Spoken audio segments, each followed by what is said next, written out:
Bé, avui hem fet lliurament a l'àrea regional de motos de Barcelona, el grup de guilles, de 20 noves motocicletes, de 20 noves motos,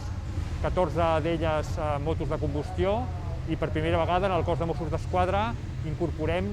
vehicles elèctrics, en aquest cas concret 6 motos elèctriques. Aquesta és una vella reivindicació del grup de guilles, de la renovació del seu parc mòbil. Tenien unes motos fins ara amb molt de quilometratge i molt utilitzades, molt usades, i per tant aquesta és una incorporació de material operatiu al grup de guilles que evidentment els permetrà treballar amb molta més dignitat i amb molta més eficàcia del que fins ara ja ho han vingut fent a la ciutat de Barcelona.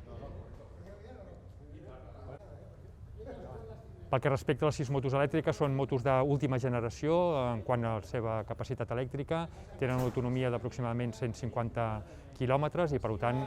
s'han fet diversos estudis i diversos treballs previs i es considera que pot ser una eina molt útil i molt versàtil per fer el tipus de patrullatge de seguretat ciutadana que el grup de guilles fa a la ciutat de Barcelona. Per tant, la combinació aquesta de motos de combustió i motos elèctriques creiem que és un bon primer pas per en el futur acabar tenint tot el parc mòbil de motos elèctriques dels guilles de Barcelona, tot el parc mòbil de les motos de guilles de Barcelona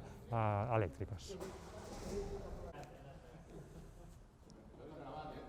Aquest primer pas d'avui, amb el lliurament aquest de les motos a les guilles, es complementarà aquest proper dijous, d'aquí 2 dies, amb el lliurament d'aproximadament una vintena de motos, també, en aquest cas concret per la divisió de trànsit, també motos renovades, a més en aquest cas concret, amb un canvi d'imatge corporativa adaptada a tot el que és la normativa europea i per tant també significarà això una injecció de recursos materials per a la divisió de trànsit que també estava operant ja darrerament amb motos amb molt de quilometratge i molt d'ús. Per tant, 2 grans entregues de material logístic en el cos, les motos de guilles que fem avui i d'aquí 2 dies les motos de trànsit.